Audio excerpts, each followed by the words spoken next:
Welcoming you back to the Godfrey Chikumbi Football Podcast. I'm so excited that we are back after standing down for some months, and I'm honored to play host to one of the most interesting football figures in our country, a former KK11 shortstopper, goalkeeper, and Nchanga Rangers number one. He played at Nchanga Rangers, and his name is John Kaunda.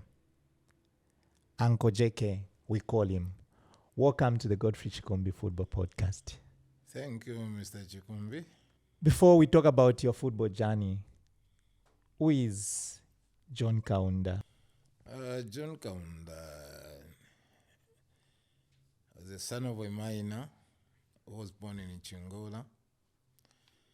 And he started his football career in Chingola, as well as basketball. First, he started basketball before becoming a footballer. All his lifetime, he spent at Gapta Stadium, where he was groomed by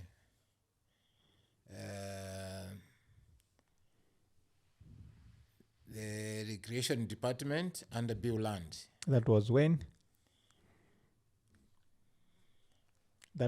Which year? That was way back 1970. 1970 is when I was playing basketball. And the same year again, I joined the football in the reserve side. I went through all the structures. I was playing a goalkeeper in the reserve side as well as playing basketball. Then 1972 is when I was confirmed to start playing in the main team after topping Ernest Katongo, who was the goalkeeper for Nchanga Rangers, and Vincent Mulenga.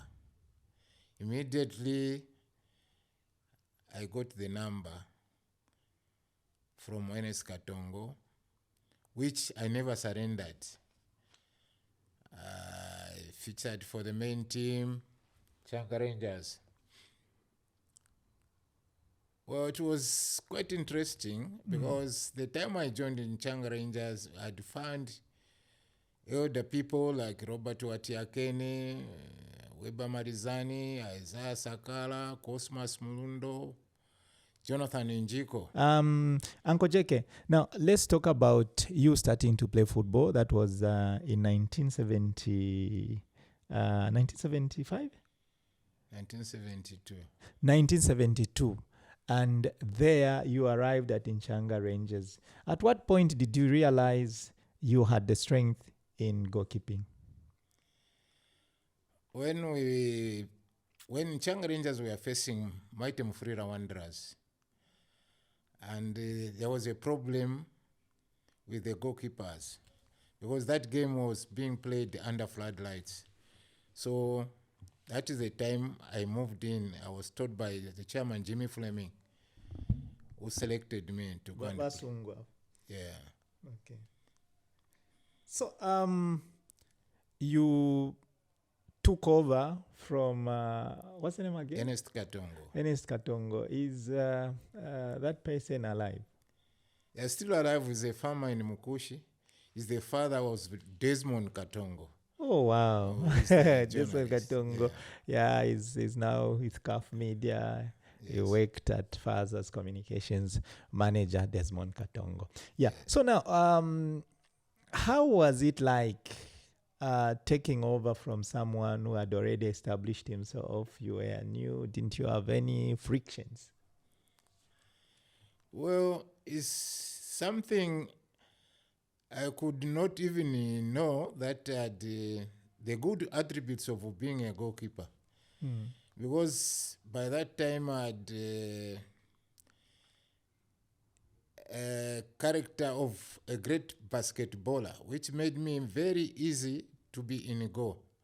I had very good instinct, which I would not even I myself, I could not believe what I was doing because I was very good. I looked at the ball itself. It was quite too small for me because I was a very, very good basketballer. And you are huge. And I was huge. Uh, So that's why I was, handling that football with one hand, which other people were amused to say, how can he hold the ball with one hand? Because of the characteristics of great basketballers. So that sounds interesting. Uncle JK, you are a legend. Meanwhile, before we delve much into your goalkeeping prowess at Nchanga Rangers, I'd like to find out something about family, because that one is very, very important. Well, with my family, it's a footballing family. When I was playing football at a tender age, when I joined the national team, I had about 2 sons. I had a son and a daughter. My firstborn son was Hector. That Hector is a good friend, who was a good friend of the current Moses, the current Zambia national team coach Moses Chone. It's a pity that my son died a week before they went to German. My son was among those who were picked by the Germans, Andrew Sinkala, Moses Chone, and my son. What was the name? Then my son died just a week before leaving for Germany. That was heartbreaking. Are you comfortable to talk about what could have led to? Well, it's one of those things. What can we? It's God's wish. And I was not happy to disturb even my football career for some time. I couldn't concentrate. But eventually, it passed. So, in my family, I've got another boy who's a skipper for Kalewa Barracks. He played for Young Buffaloes, and he also played for Green Buffaloes. And they won. They had beaten in the GBFC. He was a skipper. What's his name? Yeah, and he went to also join the Muza. What's his name? Yeah, that is John Kaunda. Wow. He's still playing football in Ndola. At Kalewa. Yeah, in Kalewa. He's a skipper. Well, in family circles, I am a footballer, a sportsman, I would rather say. I've got another son, Brian. He was very also good basketballer, but he couldn't continue because of his behavior. Then I've got a young girl also, Annie, was also playing netball, was very good at school, even at national level. So that's what I can say. But we are still in football circles. Great. Yeah, I had to make sure that you talk about family. So sad that you lost Hector, who was supposed to go to Germany with the likes of Moses Chone. Well, that aside, let's now focus on the Nchanga Rangers story. What do you remember some of your achievements at the club? At Nchanga Rangers, I remember in the year 1977, when we conquered the league in Zambia, we had beaten all the big teams. Wow. Yeah.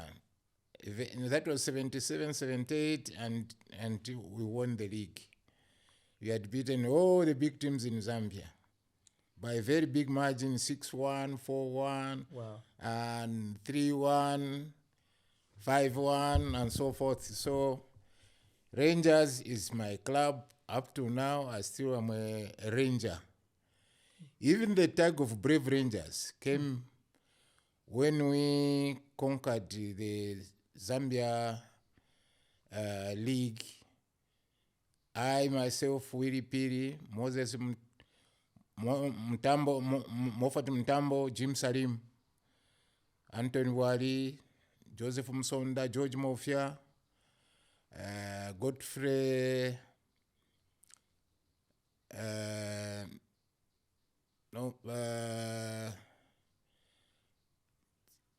Alosas Chimpinde, Godfrey Mulenga, Patson Simfukwe, Elias Chongo. Yeah. That were members of the Brave Rangers and Anthony. You talked about the origin of the nickname Brave. Brave Rangers. Who came up with that? Do you remember someone coming up with that name? And also talk about the fact that Nchanga Rangers is... people claim that it has some of the most insolent fans who insult. It has fans that insult a lot. How true is that? Well, Nchanga Rangers, first and foremost, I would like to appreciate Mr. Chikumbi. I will tell you the history of Zambian football. The fans of Nchanga Rangers, they are the similar fans of Nkana Red Devils, as well as Cabo Warriors. These two teams, Nkana, Warriors, Mighty Mfrira Wanderers, had big following. So the supporters of Nchanga Rangers, they were starting beating drums as early as 8 hours. Wow. Non-stop until the game is played at 15 hours. From 8 hours? Yeah, you could see the whole township. There was drama, very happy, jovial people dancing. And today, I'm seeing like this boy now called Shombo.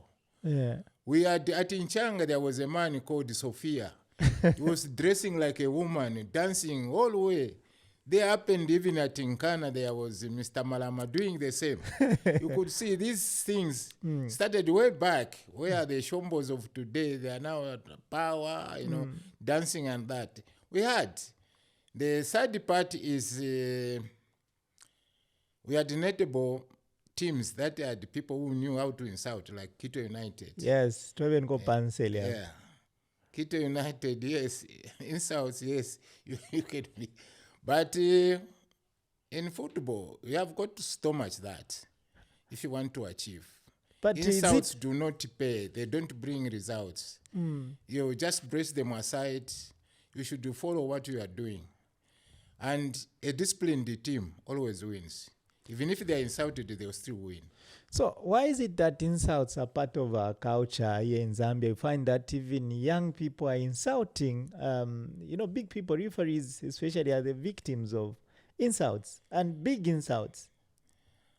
Well, it's this culture is something that we don't need to accept in football. The hooliganism is not allowed in football. Nevertheless, if administrators are tough, we can diminish insults. If particular people who cause insults or organism are identified and are banned, then we shall find the solution. Is it true that there are certain clubs where people who insult a lot, they come together, come up with a committee for insults? They are such, they will say this one insults big, so is the chairman. Well, I can't deny that. Such incidences were there, and the people we had to tolerate. That's why, this organism had to continue. Certain people, they love to hear insults. But if we say Zambia is a Christian nation, why should we allow, such behavior? The only thing is to curb, to isolate those who bring insult to the game of football. The name Brave came about, that was in 1977, after you had beaten the big teams. Yeah, the big teams. Yeah. The big teams, and then you now became Brave and Nchanga Rangers. Yeah, talk about the Nchanga Rangers of nowadays and the Nchanga Rangers that you played for. And I'm told Bruce Mwape played for Nchanga Rangers. Did he come after you had left? Yes, Bruce Mwape. At Nchanga, we had structures. Bruce Mwape did not just come to play in the first team. When Bruce Mwape came, I was almost now trying to retire. Bruce Mwape, Vincent Chitalu, we had Friday Mwansa,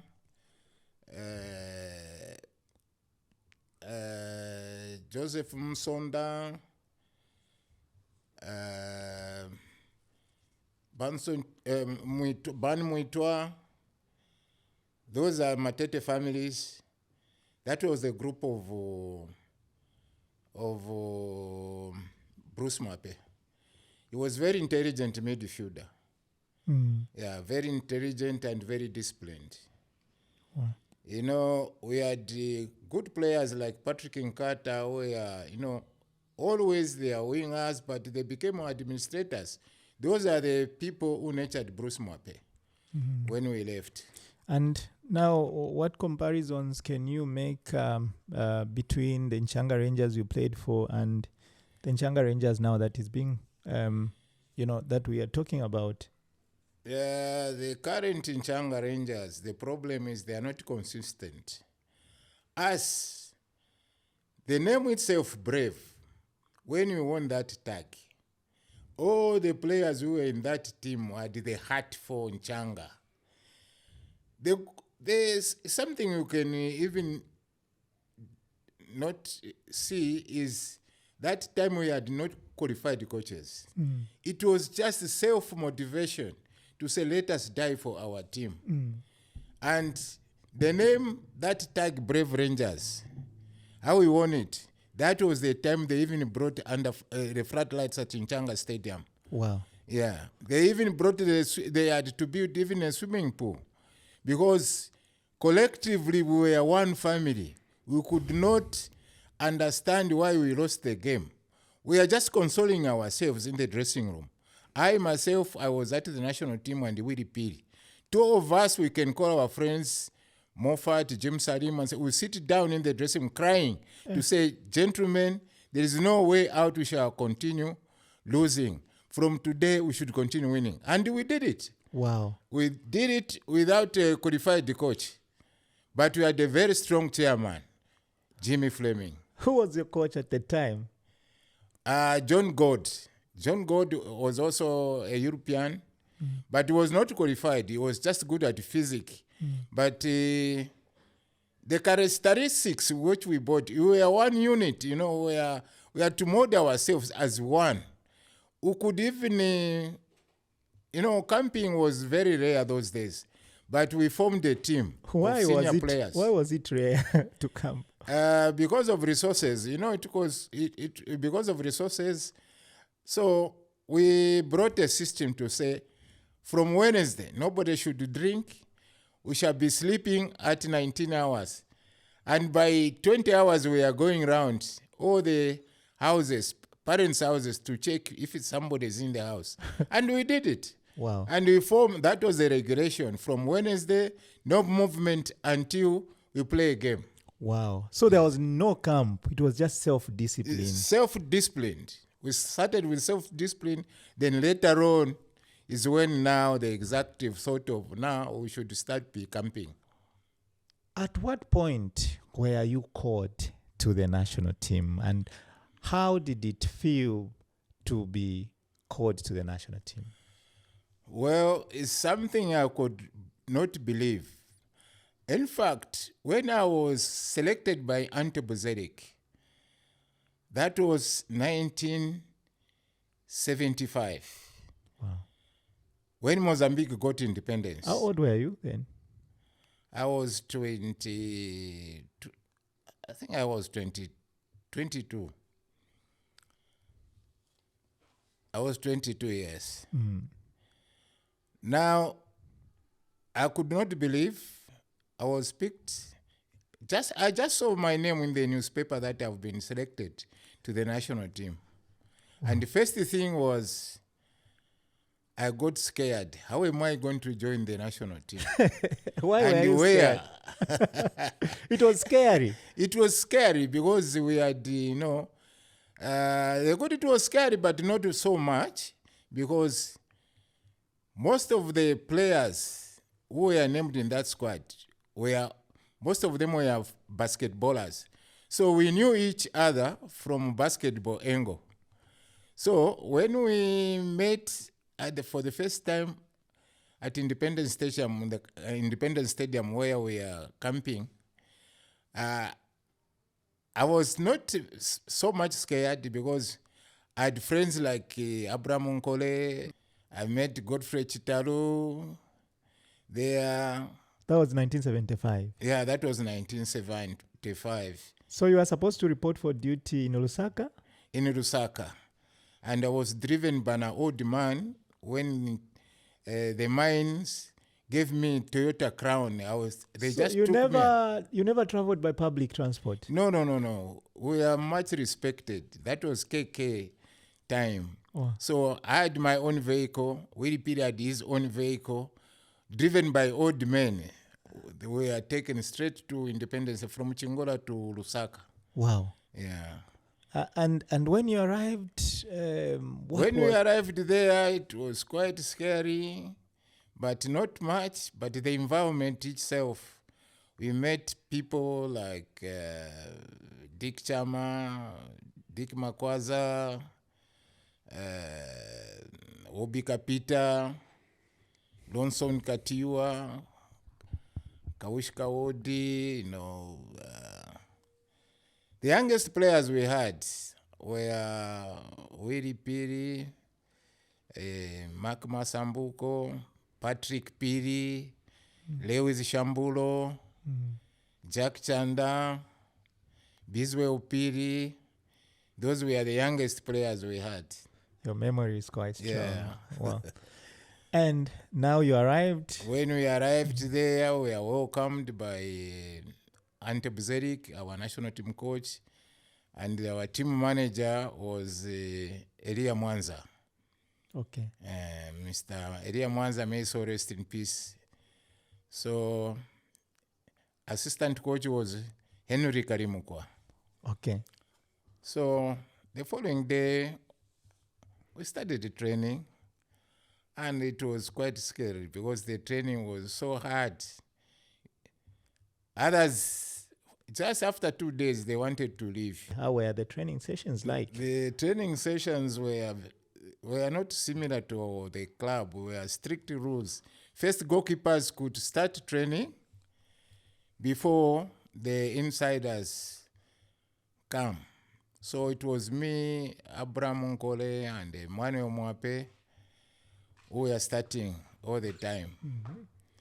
And we had even other goalkeepers like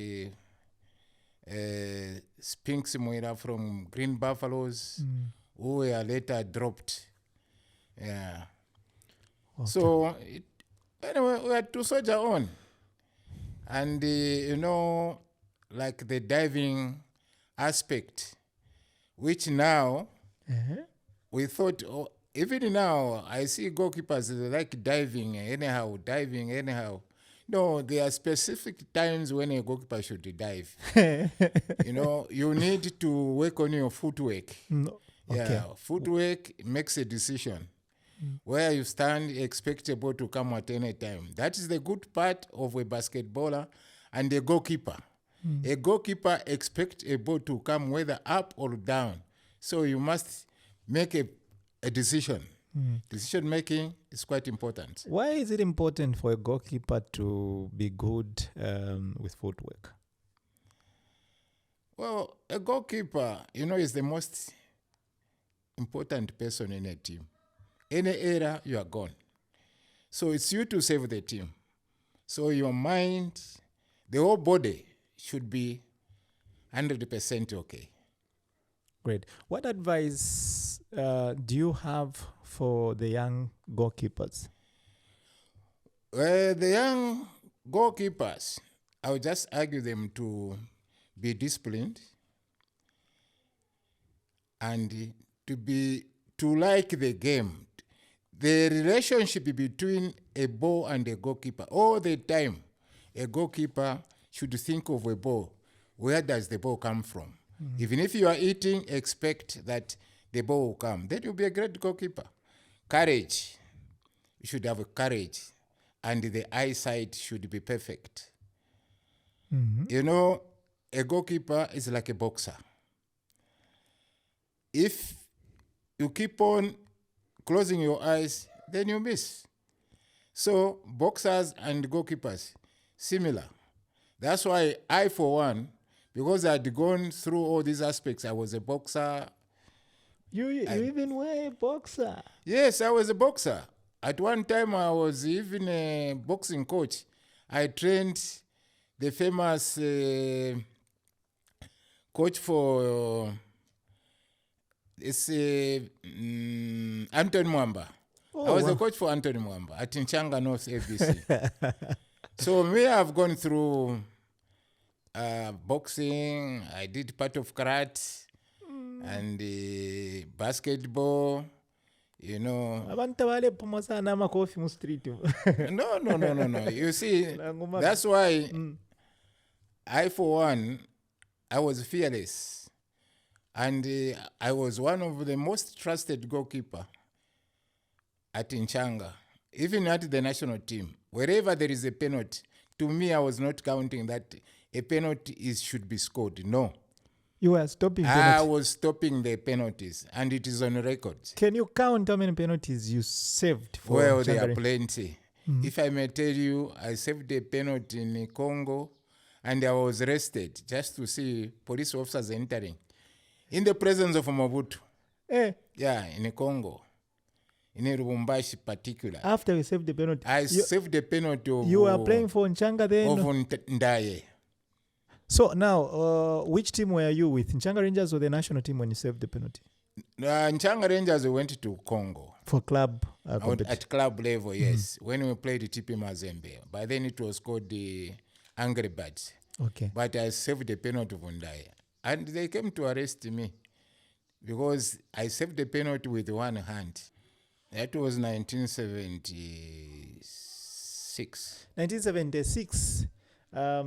You went to Congo for inter-club competition. Yes. And you saved the penalty using one hand. Yes. And you just saw Basoda coming. Yes. So share more on that. Well, you know, when we were in Congo, the atmosphere in Congo was very scary because we never expected that people can watch football in Congo like that. For the first time, the stadium was full to capacity. Wow. And this is where we could see how supporters can dance during a game. So the players like Bruce Mwapez were concentrating, watching the players and so forth. We considered the first goal because the defenders were watching how people were dancing. Until I started shouting at the defenders. That is the time now we came together. Half time, Mazembe were leading by a goal to 0. Mm-hmm. So when we came back, we fought hard and we had beaten Mazembe 2-1 at the Lubumbashi Stadium. Wow. Yeah. So what attributes should a goalkeeper possess to be good with penalties? No, the goalkeeper should be brave enough, should train hard. A goalkeeper shouldn't relax. A goalkeeper should train hard and should have a reflex. Reflex and all the time should be focused. I want to know what it takes to stop penalties. Like, it's one of the most difficult moments for any goalkeeper. at a time someone is about to take a penalty, you find that they'll be doing their gymnastics, but at the end of the day, they are sent in a wrong direction. Well, it's decision making. You shouldn't look at a player at the face, look at the foot. You cut half size of the human being, concentrate on the ball, and how it's coming, you just look at the ball. Don't look at the body, look at the ball. Then you make a right decision. Now, there is an interesting piece of information that I stumbled upon, that you made a serious mark in the national team when in 1978 you saved a penalty against Algeria. Was it away? And that penalty made us qualify for the 1979 Africa Cup of Nations. I saved the penalty in 1977. 1977 yeah. To go to the AFCON 1978. Yes. So tell us about that story. Well, was it in Algeria or? In Algeria. In fact, when we were playing the qualifiers, we faced the head of that Kenya has lost 6-1 to Algeria. You were in the same group. Yes. The contributing factor was the first time to play in artificial pitch. So our coach, Teddy Viber, suggested that we should travel to Germany to order boots, tack boots. Mm-hmm. For the turf. Yeah, for the turf. And the delegation leader was the father to Karusha Bwaria. Mr. Benjamin Bwaria was the delegation leader. So we went to Germany. We met in UK.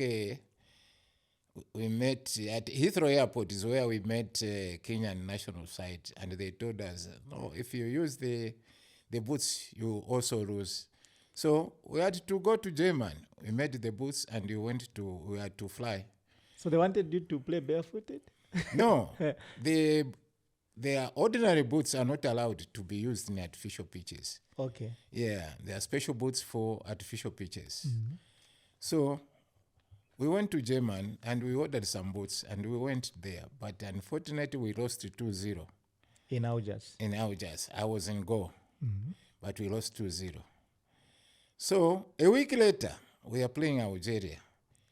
So when Algeria arrived, we had made sure that we are going to beat them. Because even KK warned us in the morning, breakfast at State House. You had breakfast with him? Yes, at State House. We are told enough is enough. Those were the words from the president. Mm-hmm. And they wanted Dennis Riwewe to say he should tell the nation the truth, including the sports minister, Dengzwai Banda. KK was flying out that day, and he said, you'll be coming straight. When he goes out, he will come straight to watch the game. And he came straight to Independence Stadium. Mm. And the game was, we started the game so well. Half time, it was 0-0. Wait, but why did he say enough is enough? He said Arabs have dominated in football circles, and that day was a deciding day for Mother Zambia. This is even the word of saying die a little for Mother Zambia. It started to us to say, go and die a little for the Mother Zambia. Mm-hmm. And we had to ensure that we win. And when it came to penalties, we were at par until the deciding penalty. I made my mind because I could see wherever I dived to the left. I was parrying a bit. I dived to the left. It was similar. So I made a decision. This time I'm going to dive and catch the ball. And I did it.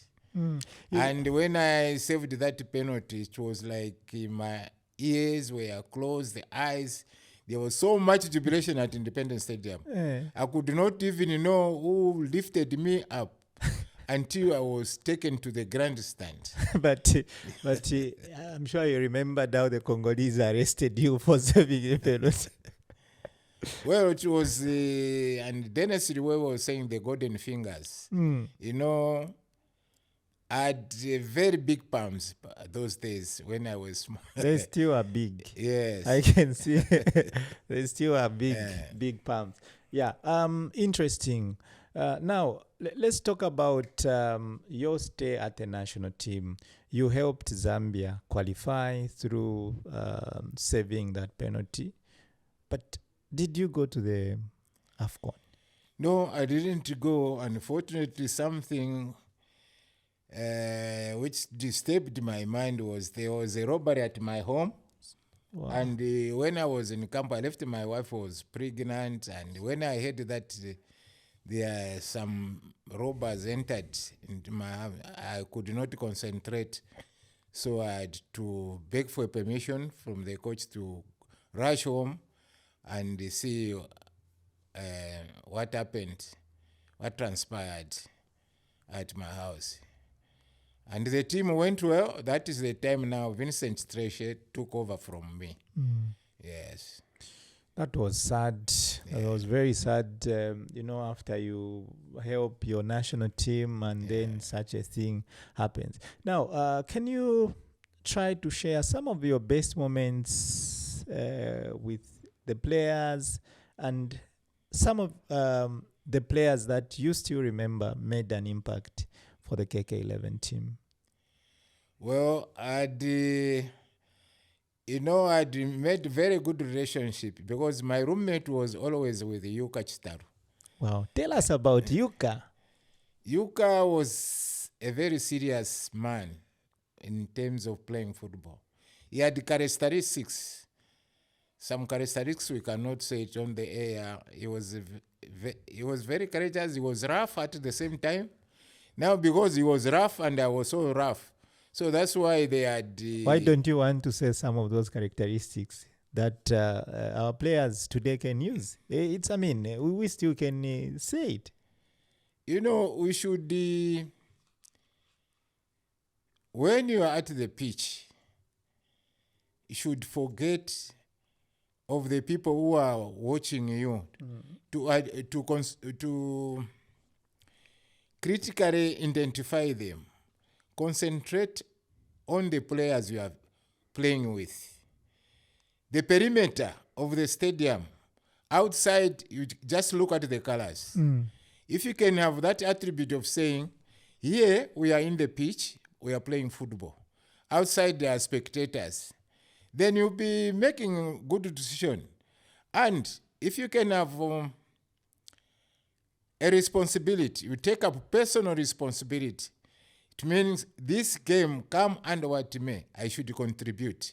What I mean is, I and Godfrey Chitalu, we had the same characteristics. We are staying in one room. All the time we are challenging each other to say, Mwana, in here I'm going to score 2 goals. So you don't have also to concede. We want this room to win all the awards. If they say room 18, those are the people who have won, let's collect all those silverwares. We are like betting to say, today I'm going to save these penalties. If there will be a penalty. Chitalu was also saying, boy, I'm going to score 3 goals. And you don't have to concede. So we are working in that similar atmosphere. We are so courageous. And even our teammates, they trusted to us to say, those guys are brave enough. Yeah. From farmer stories, sometimes Valaland that no abakale why they had so much courage is bale paper sane fiam. But please tell us about her. Yes, smoking was there. There was no doping at that time. I can't say it wasn't there. It was there. Yeah, most of the players were smoking. What kind of cigarettes? Cigarettes, ordinary cigarettes. And let's not beat about the bush. Those things were there. Vyamba. Yeah, but I don't want to do anything. No. Me, I was, I don't know, I was so weak. I tested once, I can't hide. I tested once, but that is the worst game when we played in Ndola United. Nchanga Rangers. Yeah, Nchanga Rangers in Ndola, and we lost at home. From there, who misled you to test? No, a friend of mine, I cannot mention. So tell us your experience after you did that. It was quite very embarrassing. You know, I had a friend who joined Nchanga Rangers from Quito United. He's the one who brought that. I cannot mention the name. But all in vain, I, for one, I tested it and I saw that it's not healthy to a sportsman, because that drug, when it's in your head, it will still remain even if you stop for a longer period. So the best way you test it, stop immediately. I'm interested in learning about the game. By what margin did you lose, and what was the experience like? What were you seeing for you? Decision, I could hear people shouting. Then no movement. I was completely black. But my fellow players they looked at me, they said, they have seen the ball coming. But to me, I was not seeing the ball. That made, after it touched the net, is when I realized that, shit, I've messed up. I tried to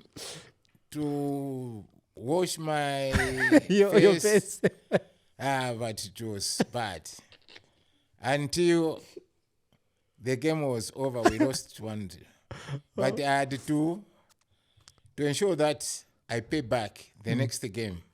So I stopped. And you vowed never to. And I vowed I'll never smoke again. Yeah.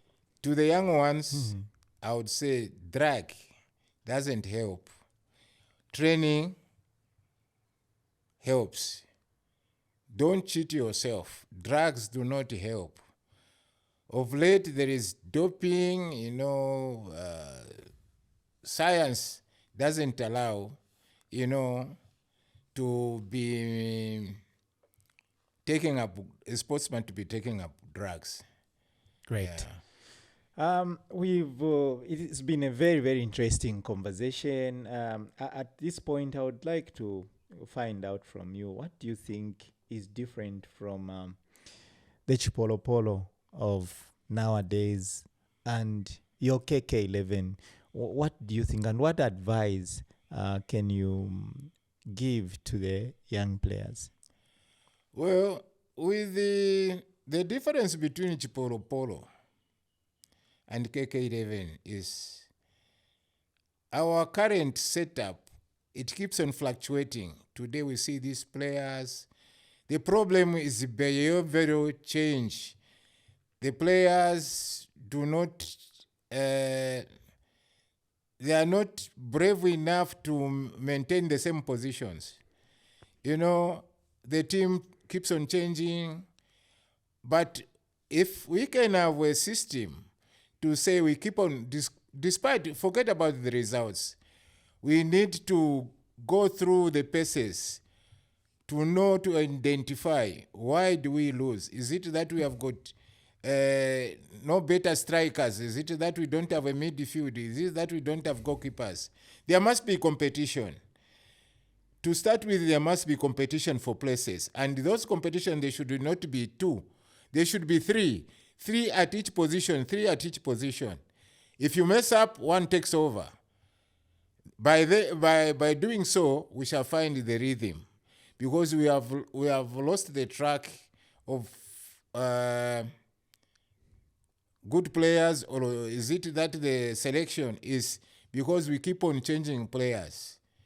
We keep on changing. If we can maintain same players for a longer period, there will be unity. They will know each other. Football in Zambia, nobody can take away football from the community. Yeah. Communities hold players.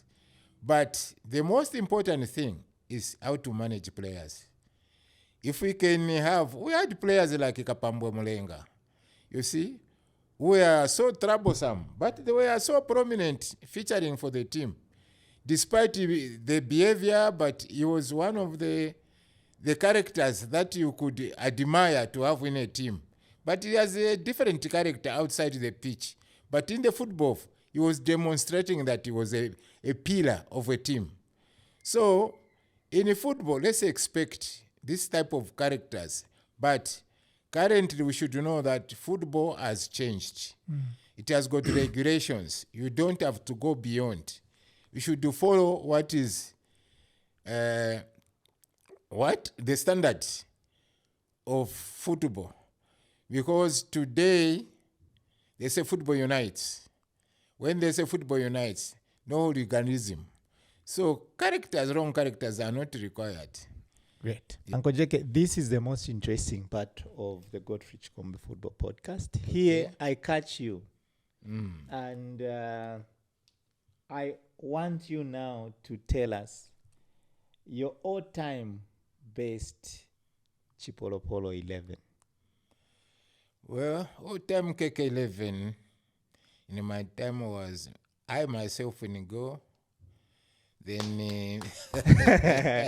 you have named yourself. Yeah, that's interesting. Kaiser Kalambo. Does you share the positions? On the right, then Milton Muke on the left fullback.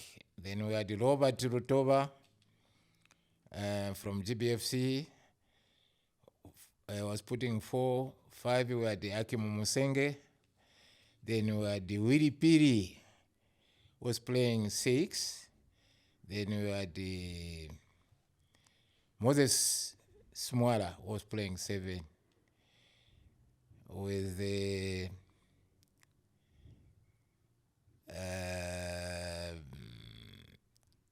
7, 8 was Janice Mulambo. 9 was Bernard Chanda. 10 Yuka. 11 Kawishkaodi. Wow. And who is coaching this team? It was started with Ante Buzerik. Then we had another coach who came on board.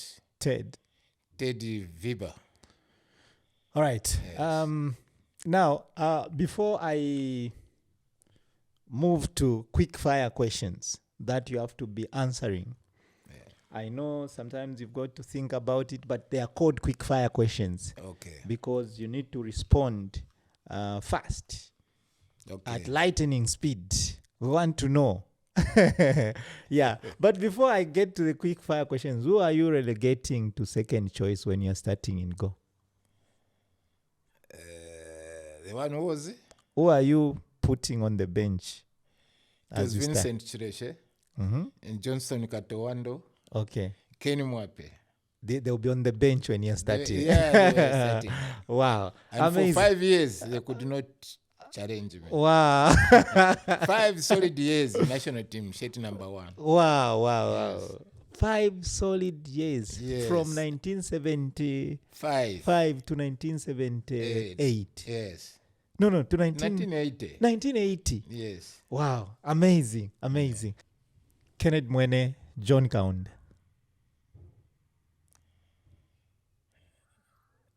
I was a coach for Kennedy Mwene. Just choose. No justification. Choose. Kennedy Mwene. So you choose Kennedy Mwene over you. Meaning he's better than you. No, he also had beaten my record. Great. Elijah Litana, Aki Musenge.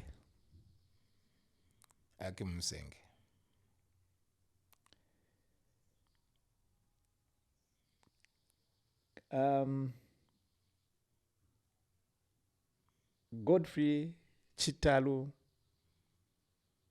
Christopher Katongo.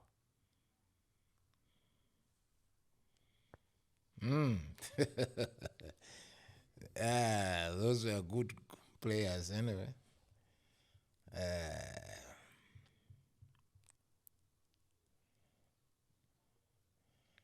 I can't choose. They are all good players. You can't choose. I can't choose. Okay.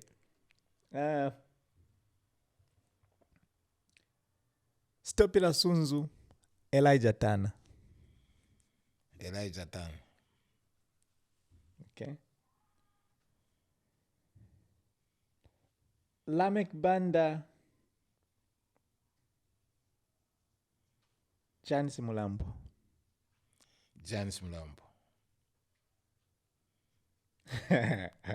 It's getting interesting. It's getting interesting. It's getting interesting. Yeah. Emmanuel Mwape, John Kaunda. Emmanuel Mwape. Wow, you're not. No, Mannix was good. Mannix was good. Amazing. Patson Daka, Godfrey Chitalu. Emmanuel Mayuka, Roger Kola. Mayuka. Let me end here.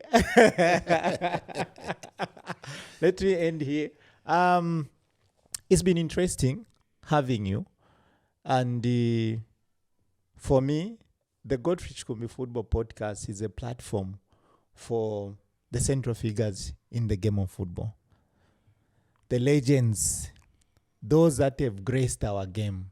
It is important that we talk to you, because if we don't talk to you, nobody is going to tell us the stories you're telling us. Yes. We have the Gen Zs, the young people, the Alpha Gens, who are our children, your grandchildren, that cannot appreciate you if you don't tell them these stories. Yes. In the era of social media, people are only able to see young players. When you talk about John Kaunda, they will begin asking questions. There was even John Kaunda. But if you explain where you're coming from, how it was, then it will be easier for them to appreciate and listening or hearing it from the horse's mouth. Uncle JK, let me thank you for sparing your time. Thank you, Uncle Chikumbi. I'm so much happy. Grateful. Thank you so much. Thank you.